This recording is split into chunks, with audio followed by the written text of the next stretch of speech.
Bienvenue dans Memento Mori, le podcast qui parle du présent en prenant la fin comme point de départ. Je m'appelle Raphaël Charrier, je suis pasteur à Grenoble. Et je m'appelle Mathieu Giralt, pasteur à Etup, et on est tous les deux blogueurs sur le site toutpoursagloire.com. Comment tu vas, Matt ? Ça va bien, et toi ? Ça va nickel. Alors aujourd'hui, on a la chance, le privilège d'avoir avec nous notre deuxième invité. Oui. Encore un créateur d'entreprise. On avait eu David qui était créateur d'entreprise. Et là, on accueille aujourd'hui Ricardo. Bienvenue mon gars. Merci, je suis très content de faire ce podcast avec vous. Voilà, donc aujourd'hui, on avait à cœur de t'inviter. Je voudrais te poser peut-être une ou deux questions juste pour que tu te présentes. Nous, Matt et moi, on te connaît bien parce que voilà, on est des potes. Mais pour que les gens qui nous écoutent savent un petit peu qui ils ont. Okay. Ricardo, donc on va faire ensemble un podcast sur le travail. Et en fait, on a eu l'idée de t'inviter parce qu'on sait que c'est un sujet qui te plaît, qui t'intéresse à titre personnel et sur lequel tu as aussi un peu bossé comme nous. Et on s'était dit que c'était intéressant d'avoir nous deux qui sommes maintenant dans un travail pastoral, essentiellement, d'avoir aussi avec nous un gars qui soit dans le monde du travail pour nous parler. Est-ce que tu veux nous dire un peu de ton parcours ? C'est quoi ton parcours professionnel ? Ok, en quelques mots, en fait, j'ai fait des études un petit peu dans le management, donc la gestion d'entreprise. Ensuite, je me suis un peu spécialisé dans le marketing. J'ai un master en marketing et puis dès la sortie du master, j'ai fondé une entreprise dans la communication web. Ça a duré 2 ans. Et puis depuis 2018, je suis dans un autre projet qui s'appelle DigiSelling et donc en fait c'est du conseil et du service pour les petites entreprises dans la communication web. Voilà. Pour faire court. On va mettre ta grille de tarifs en lien dans la description. Alors, et je prends 25%. 25%. Voilà. C'est un peu trop. Mais ok, on en parlera. On parlera sur ça. Voilà, et juste, alors, parce que les gens vont être étonnés, mais Ricardo n'est pas francophone, enfin, c'est pas ta langue natale, le français. T'es portugais, comme Cricri d'amour. Eh oui. Et t'es très doué, et on dirait pas du tout que c'est pas ta langue natale. Ouais, en fait, c'est vrai, je suis arrivé en France à l'âge de 13 ans, et donc je parle cette belle langue de Victor Hugo, Molière et tout ça, depuis Mathieu Giralt. Et Mathieu Giralt. Depuis et l'âge c'est de vrai 13 que ans. quand vous entend tous les deux, on dirait que c'est toi, Raph, qui est pas francophone. Ah ouais, ah mince. C'est dommage qu'on n'ait pas l'image sur ce podcast. Aïe, ouais, écoute, mais c'est pas faux. Hein. Moi, en fait, je pense qu'il y en a qui naissent apatrides. Moi, je nais alinguidide, tu vois. Mais tu sais comment on appelle ça chez nous ? Comment ça s'appelle ça ? Dyslexique. Dyslexique. Alors, chez moi aussi, et c'est vrai que je le suis, mais écoute, si la dyslexie était un pays, ça serait un pays rigolo. Tu serais le président. Je serais président. Et moi aussi, je suis dyslexique. Ministre de l'éducation, je pense. Ouais, excellent. Mais je te console un peu, Raph, je suis aussi dyslexique. Voilà. Le B, je sais même pas si je le dis bien, mais bref, des fois je confonds les deux, donc c'est possible que vous puissiez entendre ça pendant le podcast. Voilà. Écoute, big up à tous les dyslexiques qui nous écoutent. Ouais, voilà. Et venez, on monte un pays. Donc aujourd'hui, on est là pour parler du travail. Ok. On est encore au mois de janvier.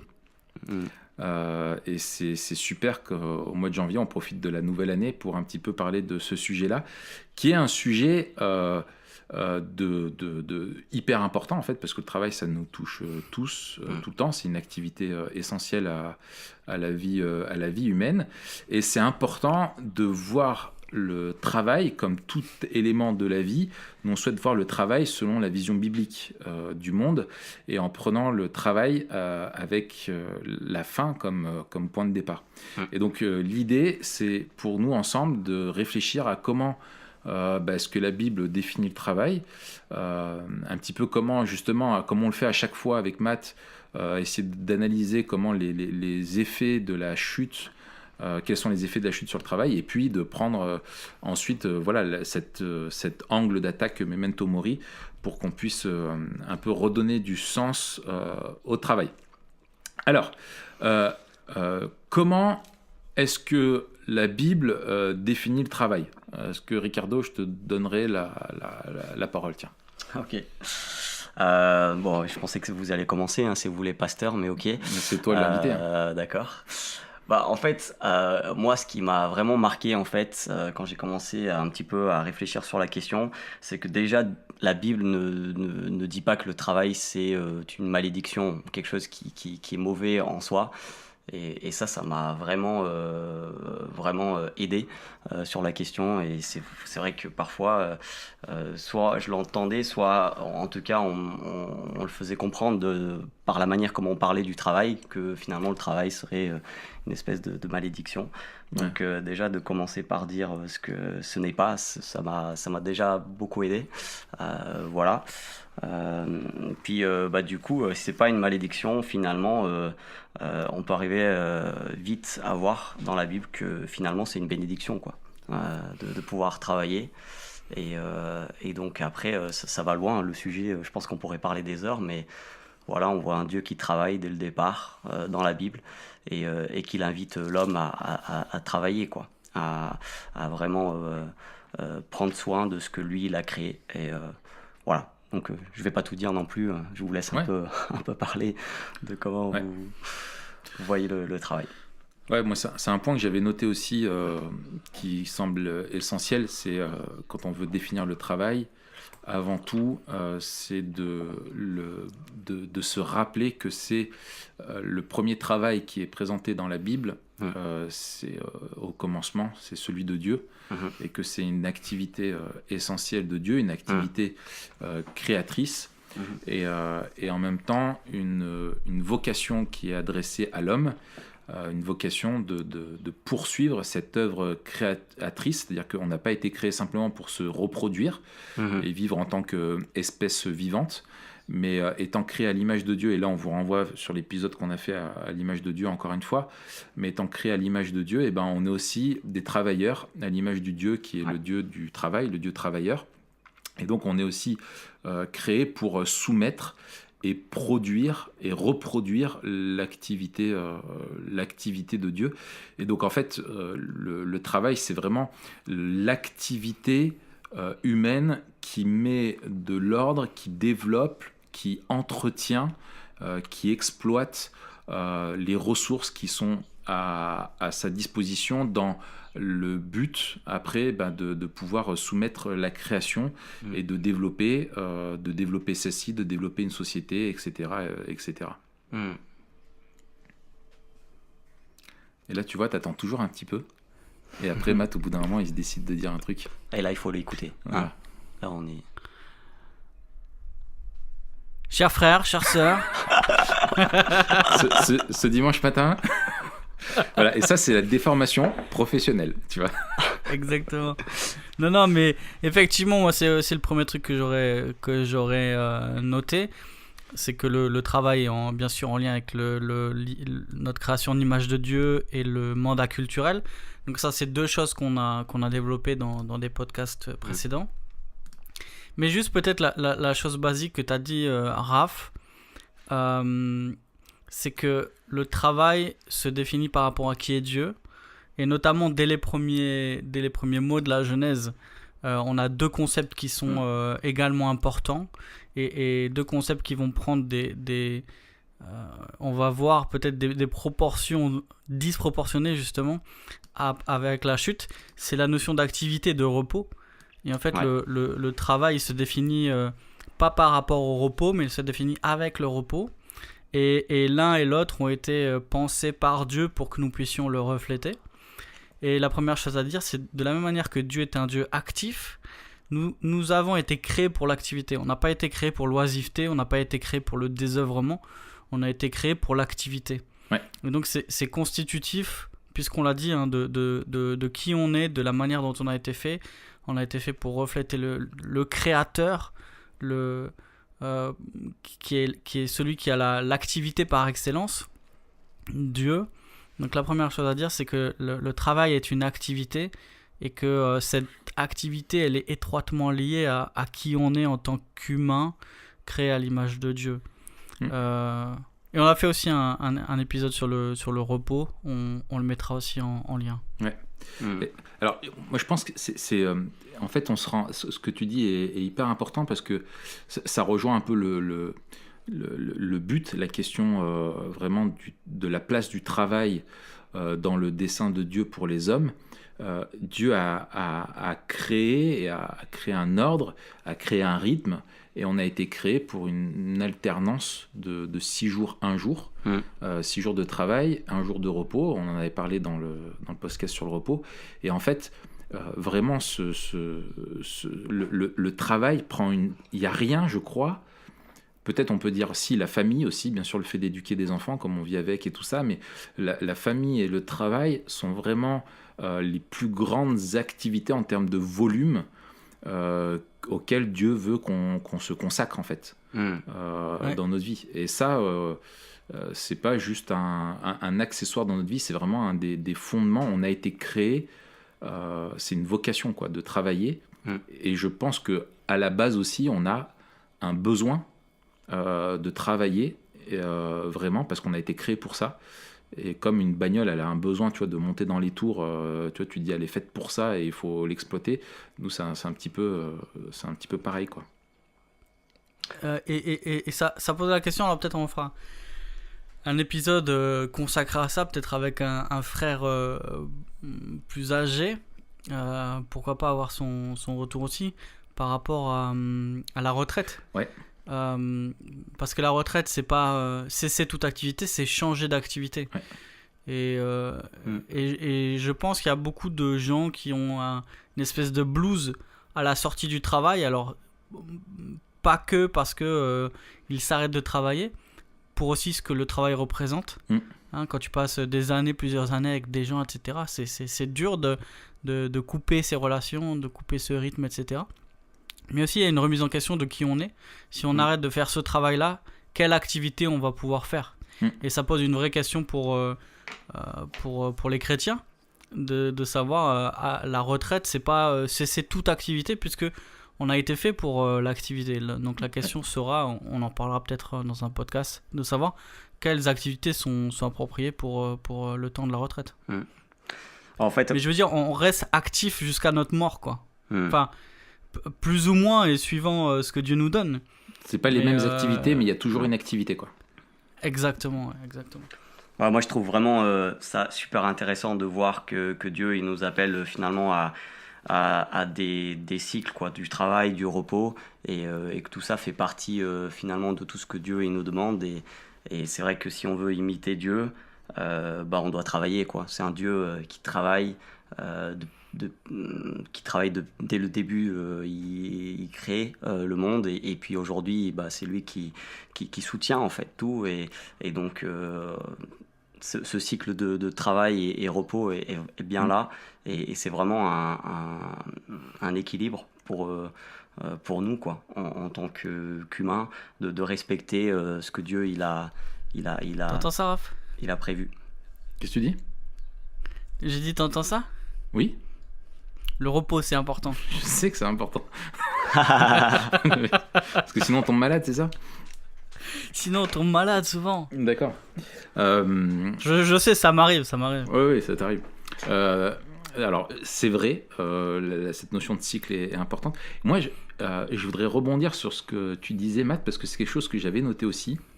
Je pense que dans notre définition et la façon dont on aborde le travail, il faut faire attention à ne pas confondre le travail, vraiment le fait qu'on est créé pour avoir une activité dans la création, au service de son développement, de son entretien, de sa mise en ordre et du bien des autres, à la gloire de Dieu. Voilà la définition que je donnerai du travail, avec le statut socio-économique ou catégorie professionnelle. Un emploi, tu veux dire. Voilà, l'emploi, c'est-à-dire est-ce que tu es salarié ou chômeur, etc.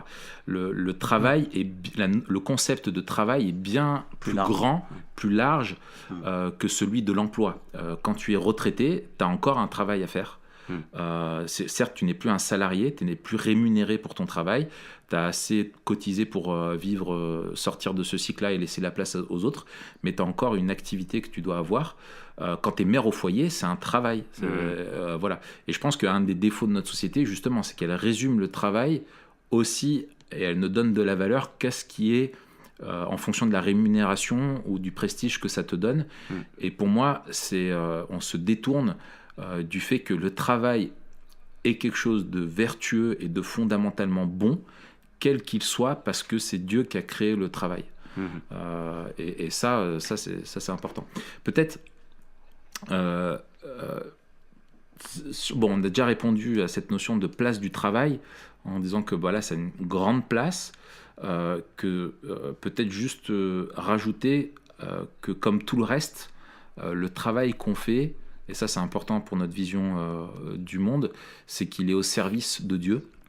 On pourrait dire que Dieu est le patron d'absolument tous les hommes sur terre, et que tout travail, c'est-à-dire qu'il n'y a pas que le travail séculier, ou pour ceux qui sont dans le ministère, qui sont pasteurs, etc., qui ne feraient pas un travail parce qu'ils ne sont pas dans un truc séculier, etc.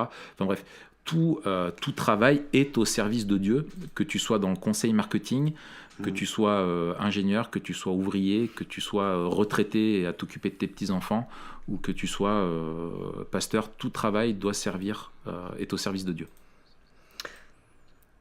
Ouais, c'est ça.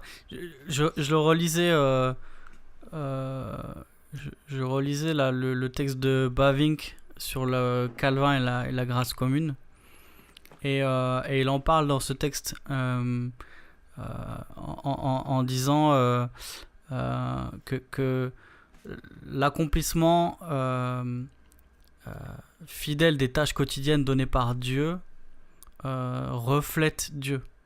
Et dit, il n'y a pas de vocation qui ne puisse ou qui ne doive être à la gloire de Dieu pour nous chrétiens, mais que pour tous les hommes, même le plus humble des travailleurs remplit une vocation divine.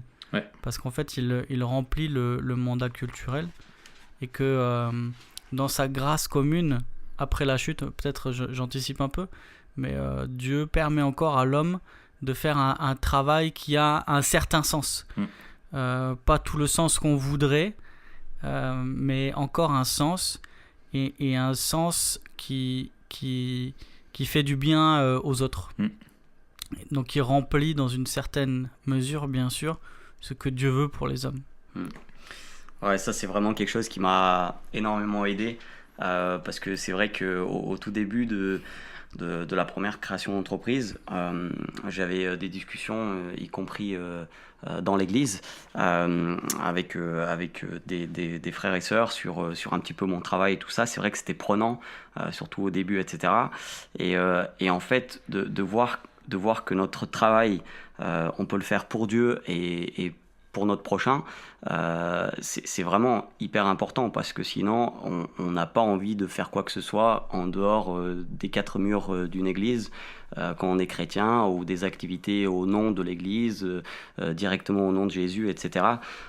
Finalement, tout perdrait du sens si on n'a pas cette vision-là du début de la Bible, dès le départ, qu'on voit dans le livre de la Genèse. Et c'est vraiment super important de voir que Dieu, il veut nous associer à son travail, et qu'il veut qu'on poursuive en fait ce qu'il a fait, quoi. Et vraiment, il y a quelque chose, je vais juste citer quelque chose que j'ai beaucoup aimé. En fait, c'est une petite histoire, c'est John Stott, donc un théologien qui a écrit ça. Et il disait voilà qu'en gros c'était un jardinier qui montrait un petit peu son jardin à un pasteur, ou un prêtre. Et en fait, cette personne-là, en fait, elle a éclaté de louanges envers Dieu. Et en fait, du coup, le jardinier, il est un peu fâché. Il dit en fait à cette personne que si lui il n'avait pas travaillé, ce jardin il serait jamais comme ça. Et donc il était un peu fâché parce qu'il manquait de reconnaissance envers son travail.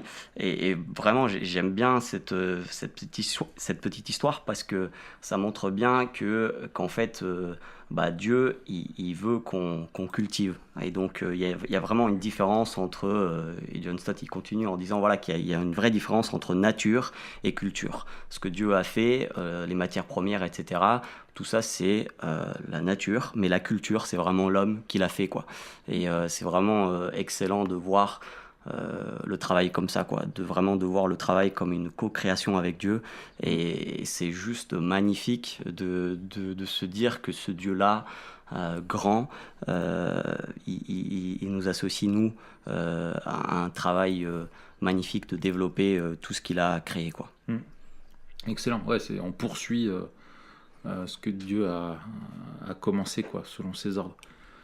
Je pense pour terminer là-dessus, il y a quelque chose, moi, qui m'avait frappé. C'est Keller qui cite Philip Jensen, qui rappelle que à l'époque, si on avait demandé il y a 2000 ans, si on avait demandé à quoi Dieu ressemblerait-il s'il venait dans le monde, pour un grec de l'Antiquité, ça aurait été un roi hyper sage, un philosophe. Pour les Romains, ça aurait été un homme d'État guerrier ultime. Et en fait, chez les Juifs, ça a été un charpentier. Et en fait, il a bossé sur Terre. Et je trouve que rien que ça, pour moi, c'est puissant parce que souvent, on réduit...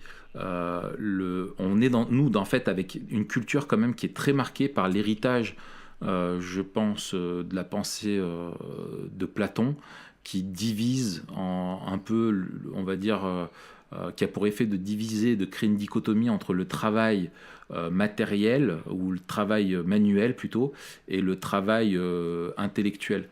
Et on voit que cette pensée-là est totalement absente des Écritures. Et que c'est une distinction qui n'existe pas, et au sens où même Dieu, qui s'est incarné, qui est venu sur terre en Christ, aurait pu avoir le travail le plus intellectuellement, on pourrait dire, élevé, sans se salir les mains entre guillemets, mais en fait pendant toute une partie de sa vie, il était sur des toits, il taillait le bois, il faisait quelque chose, voilà, et c'était fondamentalement à la gloire de Dieu aussi que Jésus faisait ça, quoi. Ouais, et puis c'est quand même intéressant de voir du coup le travail que pas juste comme notre métier, mais vraiment le travail au sens général, parce que du coup tout le monde fait des tâches plus matérielles et d'autres plus intellectuelles, et en fait les deux, même nous à titre personnel, chacun de nous, toutes les tâches qu'on fait, en fait elles peuvent être pour la gloire de Dieu, et vraiment les deux sont parfois aussi importantes. Donc c'est vraiment excellent de voir que Dieu il voit le travail comme ça. Excellent. Alors, pour avancer maintenant, aller un peu plus loin, la question que je vous propose, c'est qu'on réponde un petit peu à essayer d'identifier quels sont les effets justement si on a été créé pour le travail, que Dieu lui-même est présenté comme un Dieu du travail, et que le travail nous est présenté comme quelque chose d'intrinsèquement dans son essence comme bon, pour ce qu'il est. Le travail est bon parce qu'il est le travail, et que Dieu l'a créé, et que Dieu est un Dieu qui travaille. Pourquoi en fait aujourd'hui le travail n'est pas si beau que le portrait qu'on vient d'en faire, et un peu pourquoi est-ce que le péché a eu l'irruption du péché dans le monde, qui a causé la chute de l'homme, la séparation avec Dieu. Pourquoi en fait ça a des effets sur le péché, et quels sont les un petit peu les comment est-ce qu'on peut identifier les oh là là, c'est dur. Comment est-ce qu'on les conséquences. Les conséquences, merci, voilà. C'était un mot en même temps à 3 syllabes, donc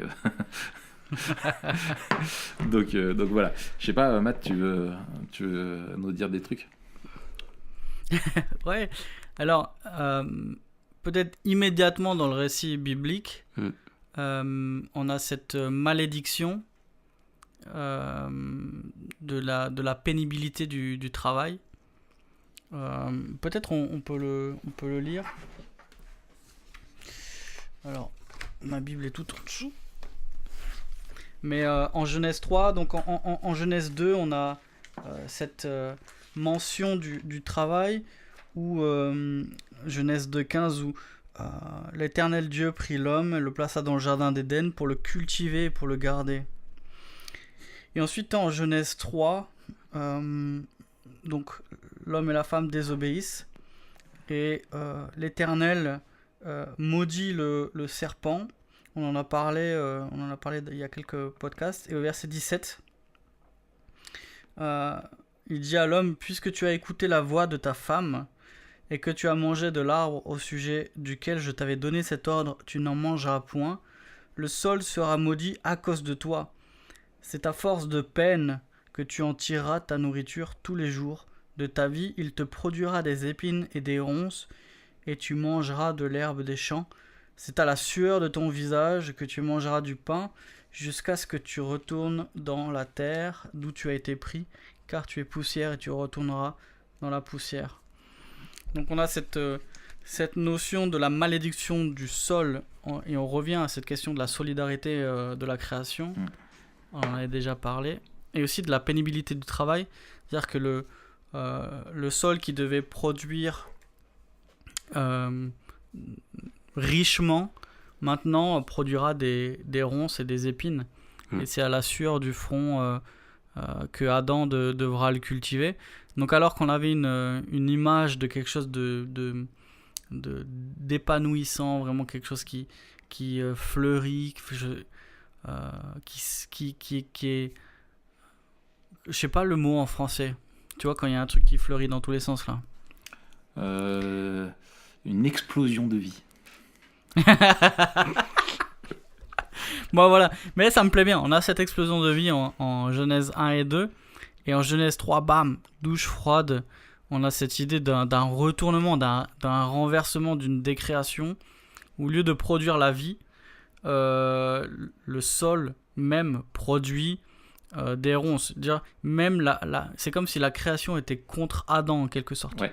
Et donc on a une espèce de truc où l'homme, alors qu'il devait trouver aussi son plaisir dans le fait d'obéir à Dieu en travaillant, trouver son épanouissement dans le fait de cultiver le jardin, de le garder et de remplir ce mandat culturel où il étend le règne de Dieu et il rend encore plus beau ce que Dieu lui a donné. Et ben là, c'est l'inverse qui se produit, c'est que même sans rien faire, le sol de lui-même, si on le laisse comme ça, va produire l'inverse. Et donc au lieu de produire la beauté, de produire quelque chose d'enrichissant, il va produire quelque chose qui est difficile et qui est un obstacle à l'épanouissement. Et le travail devient non seulement dur, mais aussi frustrant. Et donc on a cette futilité qui apparaît en fait dès Genèse 3, et on va voir que cette futilité elle continue encore aujourd'hui, quoi. Excellent. C'est donc cette vanité que prend le travail, cette pénibilité, et en fait du coup dans le travail il y a une insatisfaction qui va être inhérente, et une difficulté et des obstacles à franchir, et ça devient un calvaire. Ça peut devenir ça devient un calvaire.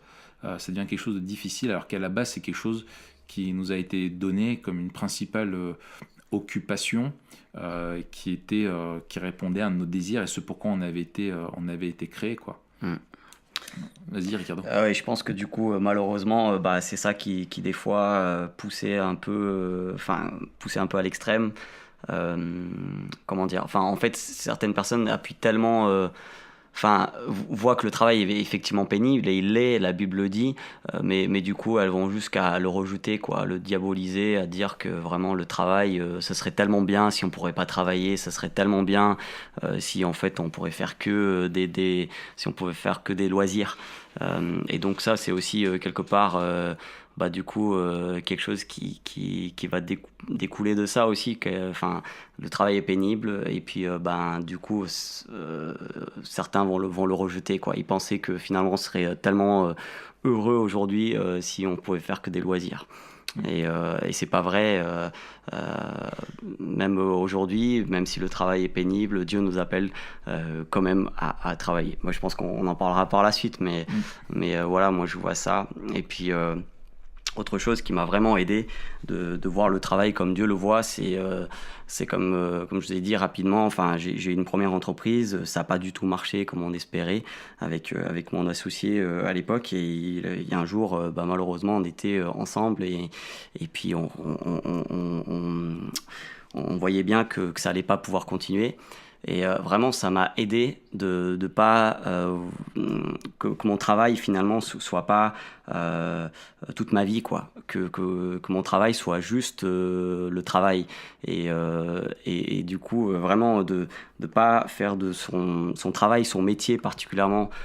Notre identité, et ça vraiment, si on est chrétien, on peut, parce que vraiment on n'a pas besoin de chercher dans le travail de la reconnaissance. Bien sûr qu'on aime tous recevoir de la reconnaissance pour ce qu'on fait, mais c'est pas là qu'on va retrouver vraiment toute la reconnaissance dont on a vraiment besoin, en tout cas toute la satisfaction qu'on a besoin. On va vraiment la chercher en Dieu et pas dans notre travail. Donc on peut vraiment ne pas mettre notre identité que dans ce qu'on fait, quoi. Et donc être aimé aussi par nos performances, etc. Donc vraiment, moi, c'est deux choses qui m'aident énormément de voir mon travail comme ça. Ouais. Moi, je pense que je vous rejoins dans ce que vous dites, et qu'il y a des implications. En fait, il y a quelque chose qui est important de discerner, c'est que le travail n'est pas devenu mauvais en soi, en lui-même. Ouais. La notion de travail dans son essence, on parlait la dernière fois de structure et d'orientation. Le travail est quelque chose de créé par Dieu, donc qui demeure créé par Dieu, mais à cause du péché, il peut prendre une orientation qui est très néfaste pour l'homme. Et je pense, c'est facile, on peut lister plein d'effets qu'a le péché sur le travail. Moi, je pense dans notre société occidentale, à nous, dans laquelle on baigne, la notion d'aliénation qui est issue vraiment du Fordisme, qui vraiment ôte aux travailleurs la notion de sens, où tu te retrouvais dans des chaînes de montage à serrer le même boulon toute la journée, où justement, quand on est d'accord que le travail, c'est vraiment une vocation qui nous est donnée par Dieu, qui a du sens, qui nous aide à nous impliquer dans la création et tout ça, quand tu te trouves dans quelque chose qui est complètement dépersonnalisé, où tu perds la vision de tout, où tu n'es pas gratifié pour ton travail, cette aliénation, elle est hyper violente. On voit aussi que malheureusement le travail, au lieu d'être un épanouissement pour beaucoup, c'est un levier parfois de domination, et qui génère des injustices. Et on l'a bien vu ces derniers mois, où tu avais des gens qui allaient manifester et qui disaient que voilà, ils travaillent, mais que leur travail ne leur permet pas de vivre. Et ça, c'est terrible. Et de la même façon où tu te retrouves rejeté, parce que tu peux pas faire tel ou tel travail, etc. Et puis, je veux dire, encore et encore des effets, le surmenage, le burn-out, l'idolâtrie du travail, de la performance, d'une compétition qui est malsaine, etc., quoi. Ouais, c'est ça. Et je pense qu'à chaque fois, la vision biblique du monde nous aide à ne pas rechercher le désœuvrement, parce qu'on sait qu'on a été créé pour l'activité, à pas non plus nous décomposer quand on a des périodes, même si on est actif, on a besoin d'avoir un emploi subvenir à nos besoins et à ceux de notre famille. Et quand il y a des périodes longues de chômage, par exemple, c'est terrible. C'est aliénant, extrêmement dur. C'est aussi aliénant. Ouais. Et dans ces périodes-là, la vision aussi biblique du monde nous permet de prendre un peu de recul. Ça reste compliqué, mais ça nous permet de ne pas sombrer, parce que justement notre identité, elle est pas dans le travail. Elle n'est pas non plus dans l'absence de travail. Et pareil, dans l'activité, je pense que ça nous aide à remettre les pendules à l'heure et à savoir à l'intérieur de l'activité quand il y a un trop-plein ou un trop-peu. Comme tu l'as dit tout à l'heure, normalement la balance c'est 6 jours, 1 jour. Certains voudraient l'inverser. Travailler un jour et je vois les trucs depuis la publication du livre de Tim Ferriss, la semaine de 4 heures. La semaine de 4 heures, tous les livres qui ont fleuri et tous les trucs de développement personnel, toute la question du revenu passif, c'était de dire comment on peut générer le maximum d'argent pour travailler le minimum. Mais ce qui est étonnant d'ailleurs, c'est marrant parce que les mecs qui parlent tout le temps de ça, en fait, ils sont tout le temps en train de travailler. C'est-à-dire que les mecs qui parlent tout le temps de revenus passifs, ils sont tout le temps en train de travailler. C'est-à-dire qu'ils disent à tout le monde comment faire pour arrêter de travailler. Mais en fait, la vérité, c'est qu'ils peuvent pas s'arrêter de travailler. Ils sont productifs à mort. Mais tout à fait. Non, mais... Et ils produisent du contenu, de machin, ils montent des boîtes, ils font 1 milliard de trucs. Mais voilà, ça nous aide aussi en tant que chrétiens à savoir, et ça, moi, je le vois dans l'église, c'est compliqué. Suivant aussi les travails les emplois que l'on a, et c'est aussi la vision biblique du monde qui nous aide à choisir notre emploi. Dire notre emploi, on va le choisir par rapport à pas mal de facteurs, quoi. Et je pense que là-dessus c'est important, parce que tu te retrouves justement avec des gens qui ont une mauvaise vision, qui se retrouvent à penser, enfin tu vois dans les églises, j'ai rien contre personne en disant ça, mais moi je vois, tu as énormément de gens que tu vas retrouver dans les églises, dans l'éducation, dans le médical, dans le où comme si tu es chrétien, ton travail, le travail on va dire social ou dans le médical a plus de valeur qu'un travail dans un autre domaine. Et du coup tu crées des catégories comme ça, alors que le travail en tant que tel est une chose qui est bonne.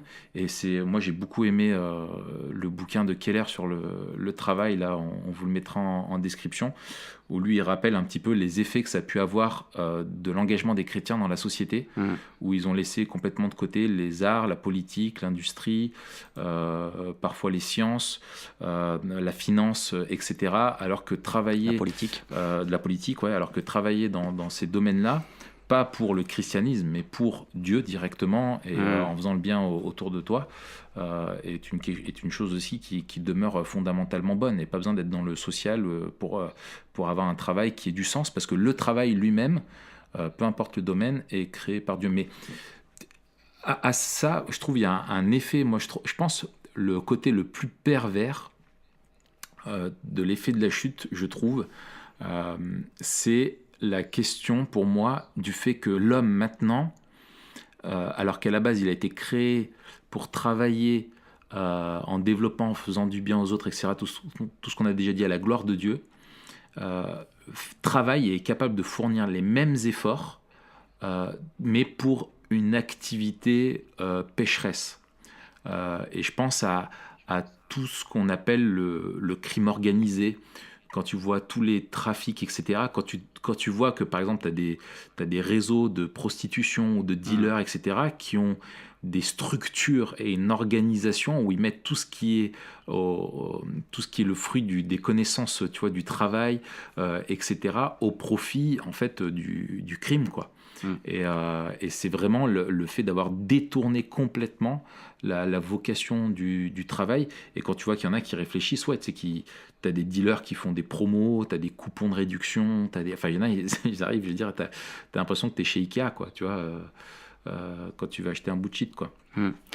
En fait, je viens d'avoir une petite réflexion. T'as un joint en kit, c'est que tu dois monter. Je viens d'avoir une petite réflexion là, par rapport à justement à la question du travail. Finalement, est-ce que ça c'est du travail, puisque on n'est pas du tout en train de cultiver le jardin, quoi. Tu vois ce que je veux dire, en faisant toutes ces activités. Et du coup, je pense que la vision biblique du travail nous aide aussi à définir finalement qu'est-ce qui est travail et qu'est-ce qui ne l'est pas, selon Dieu, quoi. Et tout ce qui détruit, en fait, finalement, la création, je me demande si on peut véritablement l'appeler travail, en fait. Selon les critères bibliques. Selon les critères bibliques. Et du coup, sinon, je trouvais intéressant, là, Matt, ce que tu disais par rapport à Tim Ferriss. C'est vrai que c'est un livre que j'ai lu et en fait, finalement, cette vision-là, finalement, d'essayer de juste faire un travail, je parle d'un métier ici, qui finalement nous prend le moins de temps possible pour pouvoir faire des activités, par exemple, pour l'église, etc. Souvent, c'est quelque chose quand même que j'entends beaucoup dans nos églises. Et finalement, je me suis dit, mais non, tu peux pas juste choisir un travail juste parce que ça va te donner du temps pour servir l'Église. Bien sûr, il y en a, c'est ce que Dieu leur appelle à faire. Mais finalement, il y a des métiers où, en fait, franchement, c'est difficile. Par exemple, tu parlais, c'est vrai qu'il y a beaucoup de personnes qui sont dans le médical, mais c'est vrai que tu veux devenir médecin. Oui, il y a des années d'études et ça va être difficile. Et peut-être pendant ces années-là, tu vas moins pouvoir t'engager dans des activités de l'Église, au sein de l'Église, etc. Mais finalement, si c'est l'appel de Dieu pour la personne, on doit l'encourager et l'équiper en tant que chrétien dans notre Église. L'Église doit vraiment encourager aussi et vraiment je pense qu'il faut déjà, quand on parle de la question du travail au sein de notre Église, justement de parler selon ce que la Bible dit, cette vision biblique du travail, et il y en a, ils vont être appelés à faire un travail qui va même les éloigner en apparence des activités de l'Église, mais finalement ces chrétiens-là, quand ils sont dans la société en train de faire leur métier, ils sont aussi en train de servir Dieu et en train de servir leur prochain, quoi, de prendre soin vraiment de la création. Et donc je trouve vraiment ça excellent de le voir comme ça. Et je pense, moi en tout cas, pendant des années, avant d'avoir notamment lu le livre de Tim Keller, moi personnellement, c'était pas du tout la vision que j'avais du travail, quoi. Et finalement, je pense que j'étais plus impacté par des visions du travail dans des livres comme Tim Keller plutôt que Tim Ferriss, que plutôt la Bible, quoi. Et c'est vraiment dommage. Moi, il y a Wayne Grudem là, il y a les éditions Clés qui viennent de traduire un petit livre qu'il a fait là sur le business pour la gloire de Dieu.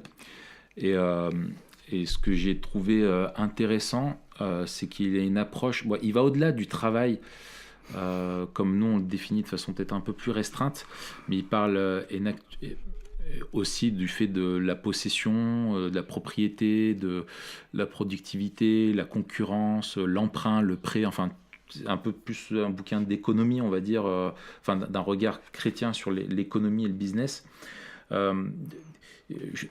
qui est pas mal, c'est de faire d'avoir ce réflexe-là, justement, comme tu le disais, Ricardo, de retourner aux Écritures et de voir comment, dans les Écritures, où finalement tu as affaire, je veux dire, la plupart des gens qui nous sont présentés dans les Écritures étaient des gens qui travaillaient. Tu regardes Jésus et utilise énormément aussi de métaphores ou de paraboles qui sont liées au travail et qui nous donnent une vision qui est souvent surprenante par rapport à nous ce qu'on a, parce qu'on a du mal finalement, ce que j'ai trouvé avec ce bouquin, c'est que c'est beaucoup plus difficile qu'on ne le croit de faire la part entre ce qui est de l'ordre du péché et ce qui ne l'est pas. Et je vois par exemple, lui il parle des inégalités.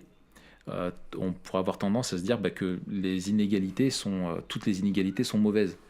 Mais en fait non, elles sont mauvaises si elles tyrannisent certaines personnes, mais tu peux être libre et Dieu a peut-être aussi des choses prévues différentes pour l'un ou pour l'autre, mais la pauvreté, l'indigence, etc., ça c'est mal. Enfin, tu vois, il y a tout plein de trucs comme ça, et je pense qu'on est beaucoup trop simplistes dans notre vision du travail.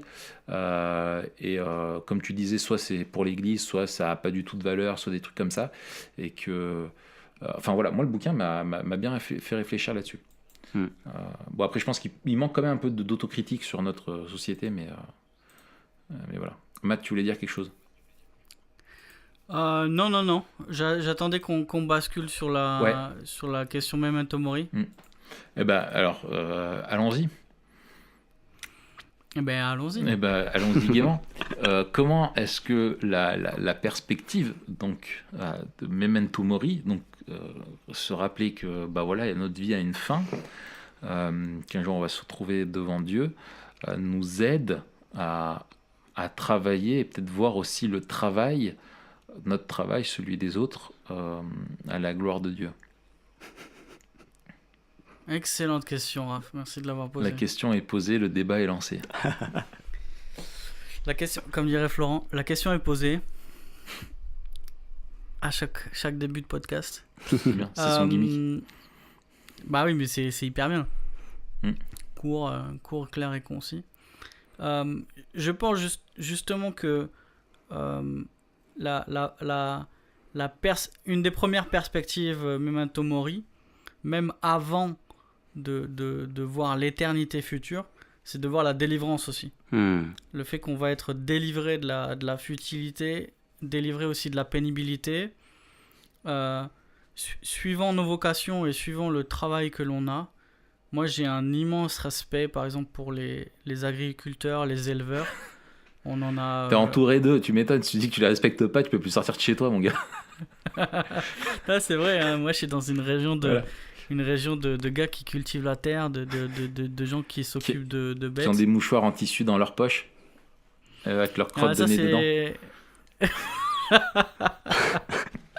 Tu verras quand tu seras un ancien. Ouais, c'est ça. Mais tu vois, on entend beaucoup. Alors, je pense que c'est au-delà de la pénibilité. Il y a un truc qui est quasiment inhumain dans le sort des éleveurs en France. Enfin, il y a un truc qui est d'une violence incroyable. Mais c'est parmi les vocations où non seulement le travail est pénible, mais le travail est dur en lui-même. Pourquoi tu rigoles? Oh, le mec il rigole tout seul. Pardon. Non, mais je suis bien pensé à Jean Lassalle.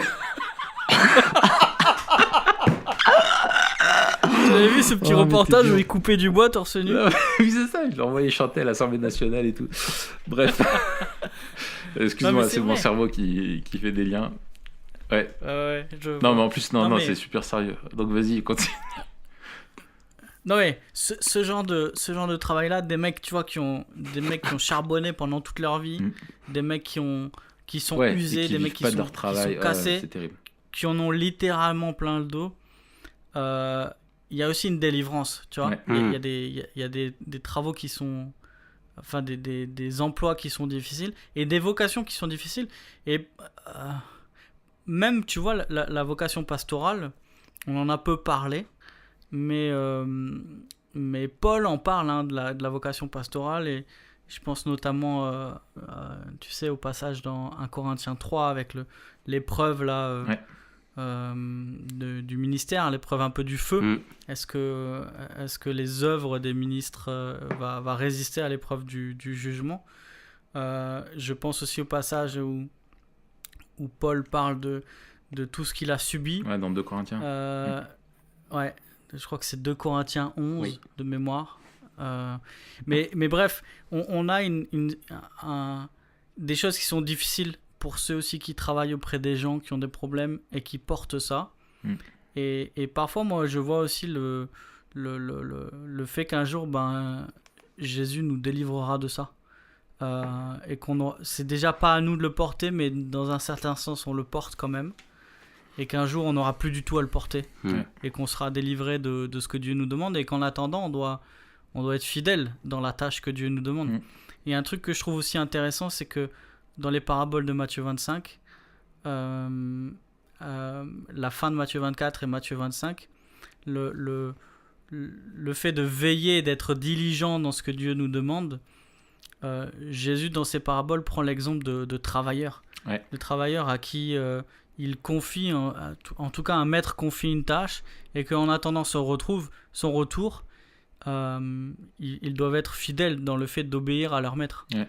Et donc, cette perspective-là eschatologique, elle est, en attendant qu'il revienne, on doit être fidèle et on doit faire ce qu'il nous a dit, mais deux, quand il va revenir, on sera libéré de cette tâche-là, en tout cas de sa pénibilité. Excellent. Vas-y, Ricardo. Moi, déjà, avant même de répondre à l'action, je trouve vraiment excellent cette vision-là que vous avez pour le podcast. Parce que vraiment. T'as mis du temps à le dire. Purée, je croyais qu'il allait le dire en introduction. Non. Ouais, putain, le mec il commence même pas. Non, parce que vraiment, voilà, pas. Notre espérance chrétienne, elle nous aide véritablement à vivre tout aujourd'hui, ça change tout. Et voilà, notre vision du travail aussi. Et vraiment, moi, par exemple, cette année, j'ai été vachement impacté par un passage dans 1 Pierre 1, où voilà, c'est dit que notre espérance, c'est ce qui fait notre joie, même si pour un peu de temps, il faut qu'on soit attristé par diverses épreuves, etc. etc. Et vraiment, je pense, ce que tu dis, Matt, de se dire qu'un jour, on va pouvoir travailler et ne pas pécher en travaillant, c'est magnifique, et d'être délivré aussi de tout de la dureté du travail aujourd'hui, c'est vraiment magnifique. Moi, une autre chose aussi, j'aime bien du coup parfois quand on parle d'espérance, parfois les gens ils s'imaginent que nous en tant que chrétiens on va faire que chanter et jouer du violon toute l'éternité, et en fait je pense que ça donne envie à personne, sauf ceux qui aiment peut-être la musique classique et jouer du violon et je sais pas, la lyre. Mais vraiment, de se dire que voilà quoi, qu'un jour finalement on va travailler à nouveau, et que du coup ça doit nous faire aimer le travail aujourd'hui quoi, puisque si on va continuer à être actif pendant l'éternité comme Dieu l'est, et tout ça, voilà, donc c'est vraiment ça change vraiment toute la vision du travail pour nous aujourd'hui, et du coup de le faire pour Dieu, et de croire vraiment qu'on le fait pour Dieu quoi. Ouais. Et moi je pense que je suis d'accord sur cette espérance de la délivrance, où t'as des gens, tu sais, qui attendent la retraite, dans ce que tu disais quoi, tu vois, nous, et t'as beaucoup de gens qui eux sont là vivement la retraite, mais où finalement la retraite c'est pas forcément ça quoi. On a vivement en fait l'éternité pour les chrétiens, ça c'est sûr, vivement cette vie éternelle qu'on aura délivrée de tout ça, et en même temps je trouve que il y a donc c'est une vraie réponse, cette espérance là, c'est-à-dire que c'est un appel à la patience et pas à la résignation, et qui a aussi pour moi quelque chose qui est merveilleux, c'est que si effectivement c'est Dieu qui nous a adressé la vocation du travail, souvent pour nous le travail est dur parce qu'il n'est pas reconnu à sa juste valeur par les hommes, mais de savoir que c'est Dieu qui nous adresse le travail, même si tu fais un boulot, je sais pas, qui est assez ingrat. Moi des fois je passe à des endroits et je me dis purée, mais bosser ici, tu sais, il y a des boulots, moi je me dis mais je serais pas capable de tenir 3 jours, j'aurais posé ma démission, ou si je tiens une semaine je suis hospitalisé en psychiatrie derrière quoi, tu vois, enfin il y a des boulots comme ça, tu te dis mais je sais pas, j'admire les gens qui ont une résilience et une persévérance, et ce que je trouve qui est beau aussi, c'est de se dire mais même si c'est un travail qui aux yeux des hommes est ingrat, c'est de se dire qu'en fait s'il n'est pas reconnu, Dieu lui, comme il est le créateur du travail et qu'il est éternel, tout travail a une valeur qui est éternelle, qui ne passera jamais quoi, qui a une valeur pour l'éternité, et c'est-à-dire que Dieu reconnaîtra toujours le travail que tu as fait, quand tu l'as fait vraiment aussi consciencieusement, que tu as persévéré, etc., comme étant quelque chose qui a une valeur, et ça, aucun homme ne peut l'altérer, quoi. Et ça, je trouve, c'est quelque chose qui est merveilleux quand tu bosses, je sais pas, à Melun, sur une aire d'autoroute, tu vois, par exemple, ou quand tu as un travail, je sais pas, j'allais te dire que tu dois garder des enfants, tu vois, un truc qui est vraiment infernal. ou des, je sais pas. T'as un témoignage? Le mec il sort tous les clichés non, mais, quoi. oui, enfin, non, mais quand je vais à l'école et que je vois les ATSEM qui passent leur journée à accompagner les enfants aux toilettes, machin et tout, moi je dis mais putain, mais je fais ça, mais entre le mal de dos et les enfants qui braillent toute la journée, je me prends une sueur froide à la fin de la journée et le lendemain je suis incapable d'aller travailler, tu vois. Oui, après bon, il y a des gens qui aiment ce que toi t'aimes pas. Je sais, non, mais je veux dire, c'est pour illustrer que je dis ça, tu vois. Ou je sais pas, tu bosses avec un patron qui est détestable, où tu fais du télé, enfin tu fais du service après-vente au téléphone, tu passes ta journée à te faire insulter, etc. Enfin, tu vois, des trucs qui sont vraiment difficiles, où tu es dans une usine, où c'est vraiment hard, ou comme tu disais, agriculteur, des trucs comme ça, des métiers qui sont vraiment difficiles et peu valorisés aux yeux de Dieu. Oui. Ils ont déjà aujourd'hui beaucoup de valeur. Et ça peut transformer aussi ton regard sur ton travail. Et moi, je conclus avec ça, c'est que c'est vraiment aussi regarder le travail au travers du filtre de l'évangile qui nous permet de l'apprécier et de le comprendre. En prenant ce schéma-là qu'on a de création, des effets de la chute et de la promesse à venir et de ce qu'on peut retrouver, et quand on regarde à la personne même de Christ, qui est venu, qui a travaillé, et qui lui-même est Seigneur de tout, donc est Seigneur de ton travail, et aussi donc ton patron, quoi. Et de se dire que tu peux travailler pour lui, même dans le pire des boulots, je trouve que c'est génial, quoi. Ouais, absolument. Bien, est-ce que vous avez merci, un mot encore à dire? Bah, tout pour sa gloire. Hein. Pas mal. .com. .com. .com. Voilà. Et là, tu en attends un peu. Alors, Raph, voilà. Ça va tout seul. De quoi on parle la semaine prochaine? Eh ben, la semaine prochaine, on va parler du transhumanisme. Le transhumanisme. Voilà. Si tu sais pas ce que c'est, eh ben, il faut écouter la semaine prochaine. Alors, quel petit mot les gens qui arrivent jusqu'au bout doivent taper? Ils doivent taper Richard Cœur de Lion. Richard Cœur de Lion, c'est comme ça que t'appelles Ricardo? Ouais. Ok, Richard Cœur de Lion. Et même, pour voir les vrais, Richard Cœur de Lion avec un cœur en emoji. Oh. Et ceux qui mettent un lion en emoji en plus. Ouais. Et qui mettent une bouteille de Ricard à la place de Richard. Oh là là. Ricard, emoji cœur, 2. Sinon, ça fait Ricardo, lion. ça fait Ricardo. Donc, je sais pas s'ils peuvent mettre une bouteille et une goutte d'eau, c'est pas mal. Voilà. Et ben, bonne chance à tous pour ce défi. On vous retrouve la semaine prochaine. À bientôt les gars. Merci Ricardo d'avoir été avec nous. Tous les bouquins dont on a parlé sont en lien dans la description. Tout est en lien dans la description. Hasta la vista. Hasta la vista. Ciao, ciao. Ciao, ciao.